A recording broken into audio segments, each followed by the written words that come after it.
Good morning everyone. So we had finished useful microorganism. Now we have to look at harmful microorganism. जैसे कि हमारे environment में useful micro organisms present है, वो हमें various ways में बेनिफिशियल हैं हमारे लिए, वैसे ही there are several harmful micro organisms also जो कि हमारे लिए हार्मफुल है नेचर में. So micro organism harms us in many ways also. अब वो किस तरीके से हार्म करते हैं, क्या वेज हैं उनके, क्या सिम्टम हैं, हम उन सारी चीज़ों के बारे में पढ़ेंगे इस वीडियो में. क्लियर. नाउ आपका फर्स्ट टॉपिक क्या है, यहाँ पे आप देखिए disease causing micro organism. What is your first topic? Your first topic is disease causing micro organism. So ऐसे माइक्रो ऑर्गेनिज्म जो कि क्या करे, डिजीज को कॉज करे. ऐसे माइक्रो ऑर्गेनिज्म जो क्या करे, जो डिजीज को कॉज करे, इनको हम क्या कहेंगे, disease causing micro organism. So micro organism that cause disease are called as pathogens and germs. ऐसे माइक्रो ऑर्गेनिज्म जो कि डिजीज कॉज करें, इनको हम क्या कहेंगे, पैथोजेंस एंड जर्म.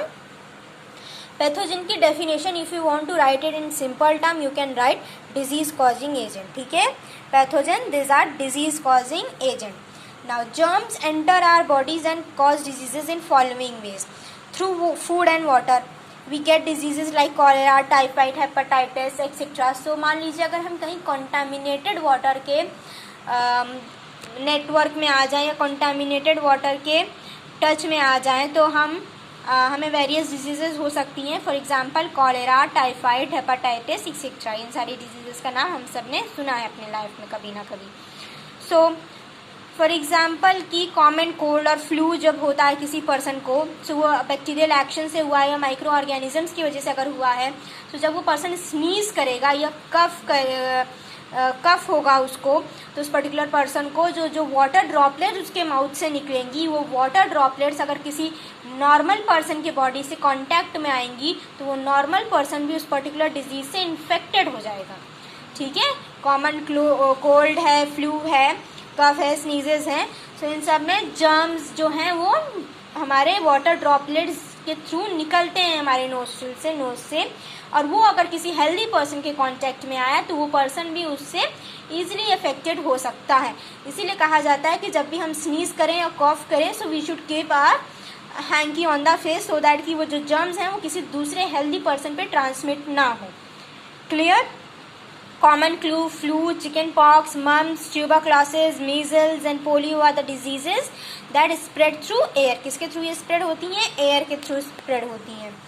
नाउ अब कुछ ऐसी डिजीजेस भी होती हैं जो डायरेक्ट कांटेक्ट में होते हैं. फॉर एग्जांपल अगर वो डिजीज किसी पर्सन को हुई और मैंने उसे टच कर लिया उस पर्सन को, तो वो डिजीज मुझे भी हो जाएंगी. ऐसी कौन सी डिजीजेस हैं? Ringworm, common cold, flu, chickenpox, polio. ठीक है, ऐसी डिजीजेस जैसे कि चिकन पॉक्स में कहा जाता है कि हमें बेसिकली उस पर्सन से दूर रहना चाहिए, अदरवाइज हमें भी चिकन पॉक्स हो सकता है. Same goes with ringworm also. तो इस तरीके की डिजीजेस अगर किसी पर्सन को हैं तो हमें एक डिस्टेंस बना के रखना चाहिए उस पर्टिकुलर पर्सन से. अदरवाइज जो भी माइक्रो ऑर्गेनिजम्स उनके बॉडी में हैं वो एक्टिव हैं, तो अगर वो हमारी बॉडी के कांटेक्ट में आएंगे तो हमारी बॉडी पे भी वो एक्टिव हो जाएंगे और हमारी बॉडी में भी एक डिजीज कॉज कर देंगे, जिस वजह से हमें भी वो डिजीज हो जाएगी. Clear. Now, some diseases which are caused by insects like mosquitoes, flies, fleas, etc. They are called the carrier of the germs. मान लीजिए मैंने अगर कोई चीज़ ली है और मैं उसे लेकर के कहीं जा रही हूँ किसी के पास, तो मैं क्या हो गई उस चीज़ के लिए, मैं उस चीज़ की कैरियर हो गई. क्या हो गई हूँ मैं? अगर मैं किसी चीज़ के लेकर के कहीं जा रही हूँ, मैं उस चीज़ की कैरियर हो गई हूँ.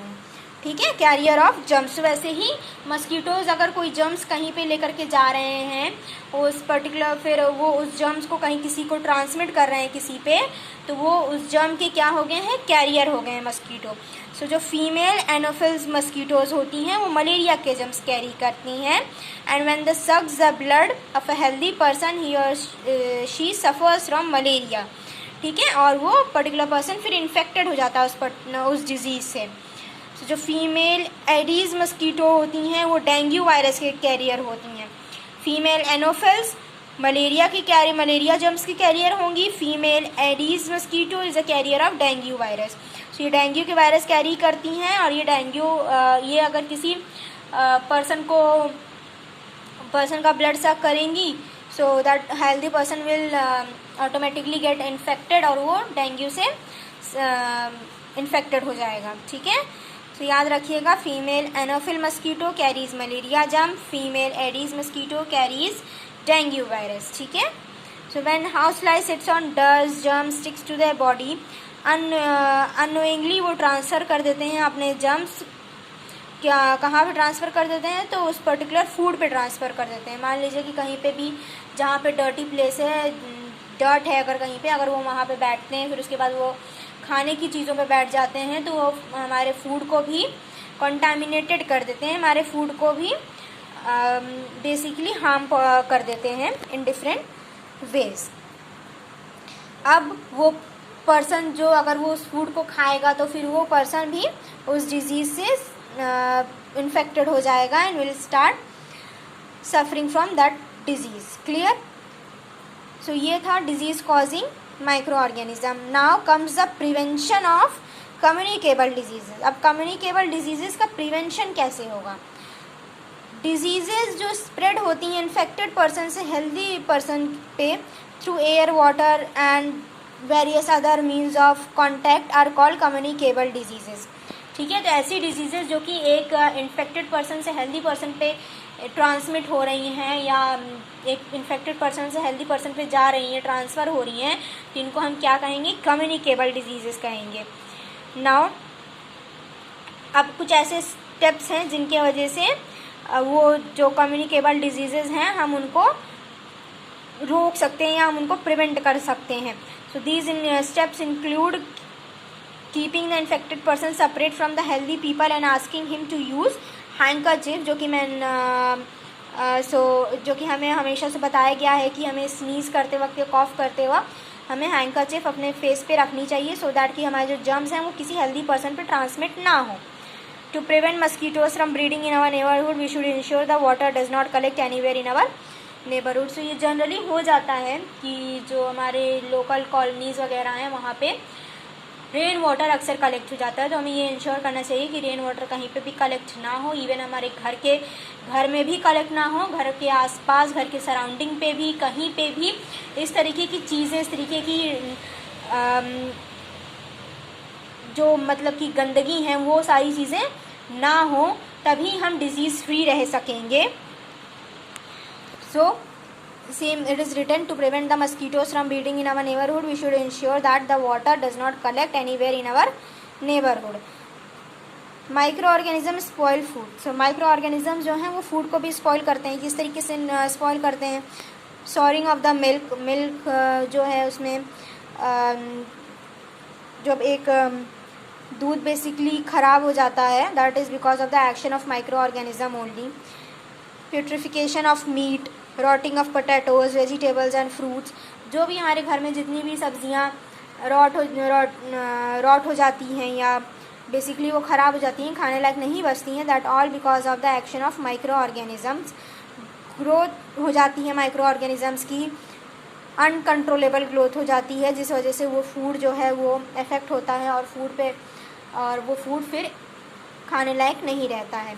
So eats make fruit juices, tomato juices etc. unfit for consumption due to fermentation.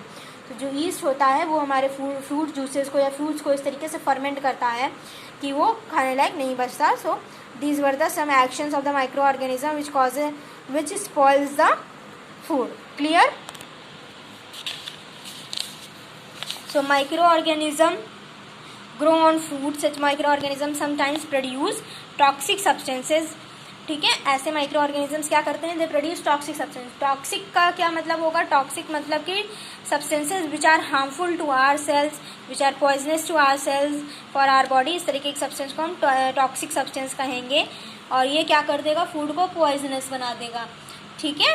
And consuming poisonous food causes food poisoning, a serious illness. Food poisoning के बारे में हम सब ने सुना होगा कि जो फूड पॉइजनिंग है बेसिकली वो कंजप्शन ऑफ अनहेल्दी फूड या ऐसे फर्मेंट फूड खाने की वजह से हो जाती है ये disease, and it can be fatal also, clear. So ये था some of the ways by which micro organisms can be unhealthy if will consume that particular food जिस पे उन्होंने अटैक किया है या उस पर्टिकुलर फूड को इन्फेक्ट किया हो. Now we will continue the next topic in the next video. Thank you.